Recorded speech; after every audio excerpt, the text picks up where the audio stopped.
Milwaukee on the east side. Eastern Conference standing predictions. We're 5 games into the season.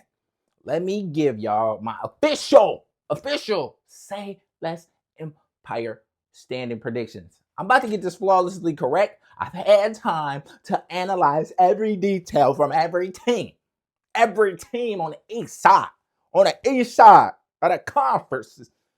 And I think I know exactly how this is going to play out. Game by game for the next 82. We already played 5, so it don't even matter. Everybody has played 5. And at the top of the food chain right now is the Chicago Bulls. The Chicago Bulls is 5. The Chicago Bulls is 5-0. If you would have told me this 5 games ago, I would have been like, no, you're out of your mind. But I've been watching and I've been paying attention. Let's get into the list. Although the Bulls might be at the top of the food chain, I don't think they will be the 1 seed by the end of the season. My number 1 seed out east that has impressed me the most is the Philadelphia 76ers. I think they figured it out. I was hoping and I was praying that they figured it out, and they figured it out. Tyrese Maxey will lead the league in scoring and buckets all season. VJ's the dog. VJ might win Rookie of the Year. If you get the scoring title and the Rookie of the Year on the same squad, but I'm really interested to see how they play this out with Jared McCain coming back from injury, Paul George coming back from injury, and once you free the big man, once you free Embiid, honestly, I don't expect him to be free till probably January. Hopefully they keep him on a minutes restriction until at least January. Give us 25 games of consistently, you playing consistently for 15, 20 minutes, Embiid. There's no rush. This is about the long run. If you can keep Embiid playing those minutes with your guys playing at the level that they're playing at, Quentin Grimes, Kelly Oubre, I think the Sixers will be the number 1 seed out west. And I think the key here is how they bring Paul George back. If Paul George is coming back and willing to accept a veteran role where I don't have to be the guy anymore. I'm willing to, when y'all need me, y'all got me, bro. Like, young bull, go crazy. Because BJ, full downhill, get a lay. Maxey's going to get a bucket regardless. Maxey's one of the best bucket getters in the league. Maxey's going to get a bucket. If you let those young bulls rock out, carry us through the regular season, and beat Paul George, let them young boys rock out and carry y'all through the regular season, and come playoff time, I think the Sixers will be one of the most scariest teams in the league, and that's why I think they will be my 1 seed. If Nick Nurse coaches this outright correctly, because you got Jared McCain ready, and within the next 5 games, Jared McCain will be back, and that's a sniper. The Sixers team can live up to their expectations this year. Thanks to Tyrese Maxey, BJ Edgecombe, and Quentin Grimes, and I think the rest. I'm excited for this Sixers team. At my 2 spot, I don't think they have it figured out yet, but I'm taking Detroit basketball. Yes, I don't think they have it completely figured out yet. I expect Cade. He had a nice little 27 piece, I want to say. Nice little 27 piece. I need him to be a little bit more aggressive scoring the ball. And then I think they will be that. Got to see a little bit more. But everything is aligning. And they're piecing it together. These last 2 games, I've been impressed. And I think they got it, but I ain't gonna go too far. This roster is nice. You got guys like Duncan Robinson, the big guys, and Jalen Duren and Isaiah Stewart. It's the same roster.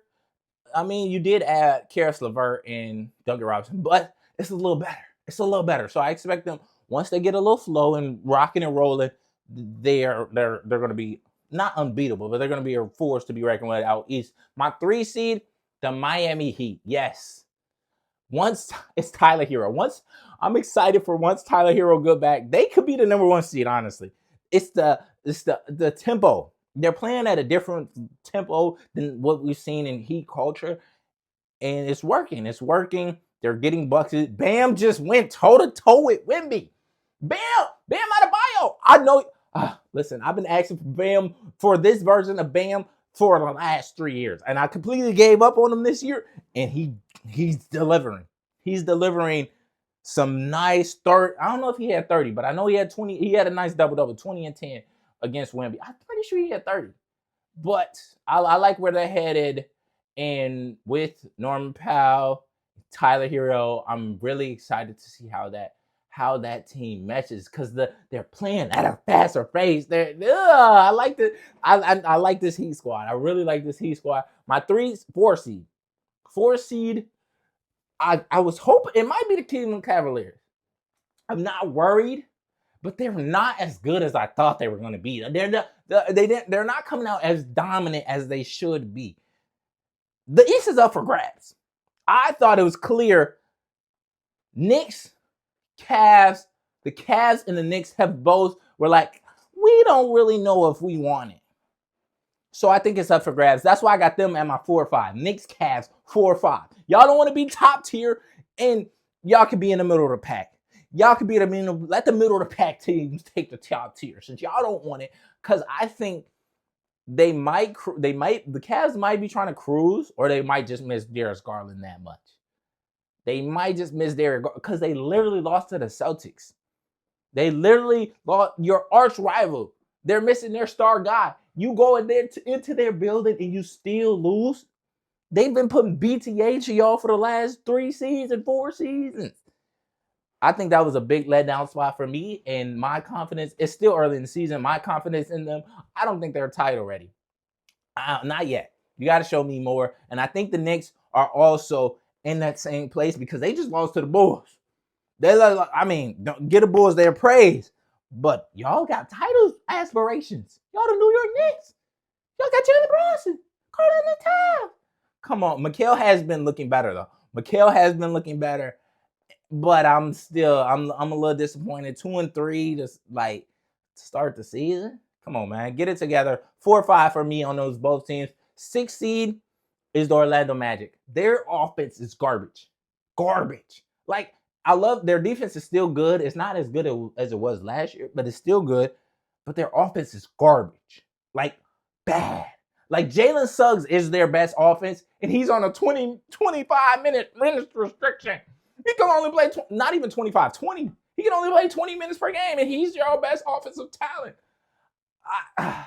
I'm not worried, but I think they need more time to figure out this offense. And if they don't figure out this offense, they won't be as good as I thought they would be. Because even though they got the talent, it might be the coaching. It might be the coaching, because it hasn't looked good. It's just clunky, like clunky. Like, we know y'all can't shoot the ball, but displace the floor. Act like you shoot the ball or something. Like, come on, bro. Fans and Paulo, they're doing France and Paulo things. Haven't really made the elite jump that I want. Paulo's shot selection is terrible. Just, it's like, bro, you don't have to take that shot. Like a 2-dribble fadeaway 3. If you don't take him to the block and bully him, it's like, I don't know. Shot selection is my biggest concern for Paulo. I think I'm on 8, and I think my 8 seed might be the Toronto Raptors. The versatility, or it could be 8 or 9. It could be the Boston Celtics. Because I as much as I want them to be bad, they're not going to be bad. This roster is deep. Sam Merle, Peyton Pritchard, you got Minor. They got so many different guys that any given, like, they just step up. They just step up, and it's like, bro, okay, so we can't even let it be. And then the Toronto Raptors are versatile. I think Brandon Ingram, Emmanuel Quigley hasn't been great. He still hasn't been great, but it's like, I can see it coming together. Scotty Barnes hooping, as long as he stay healthy. I like their trances with Grady Dick evolving and becoming, a better player. They still haven't been great, but they're a little bit more exciting. Maybe they can get that 9 seed. Maybe they can get that. Also, I'm also 9-10 could be who? 12-13 12-13 Pacers, Hornets, however you want to put it. Just, it's like the Pacers might be worse. Like they literally might, like Siakam's not gonna be able to carry them all night. So I think they just might completely just tank it out and get Cam Boozer. If you get Cam Boozer on that roster with Hallie coming back, it's like crazy. On the other end for the Hornets, I think LaMelo will be exciting, but how long is it before he asks for a trade? Colin Sexton might get traded by the middle of the season. I just don't see the Hornets staying intact like that. It depends on when Brandon Miller comes back. I just don't see this roster staying completely intact how they are. It's either they trade for Ja Morant, trade for Zion, make a move and try to get some type of playoff action, or they get rid of Melo or get rid of Brandon Miller and just completely erase this. Wizards ain't much there, but Keontae George, Ball Kabali, they got a little bit of excitement. They're going to be garbage. Maybe move on from CJ, maybe move on from Chris Middleton by the middle of the season, but they're bottom feeders. It's their bottom feeders. At the bottom of my list is the Brooklyn Nets. Yeah, I think the Brooklyn Nets might be worse than the Washington Wizards. That is crazy. There's nothing on this roster besides trade pieces. Viable playoff. Not even playoff. They viable on a solid team. I think Nick Claxton could be valuable on a solid team. Michael Porter Jr. is probably there for the long run, but you got to move on for Cam Thomas, bro. You got to. Everything else, But that's what my Eastern Conference standing prediction is looking like going into the rest of the season. Y'all let me know in the comments, who's your favorite team out East? Who are you most excited to see more of? Because I'm not going to lie, the Bucks, the Heat, it's a toss-up out East. You don't know how this, I literally have no clear direction on this Eastern Conference moving forward, and I'm excited for it to all just crumble in front of our hands, and we watch as the Eastern Conference champions be like the Chicago Bulls. Imagine if the Chicago Bulls win the Eastern Conference. Is like in the big 2026. What? Unrealistic, but y'all let me know. I'll see y'all on the next video. We out.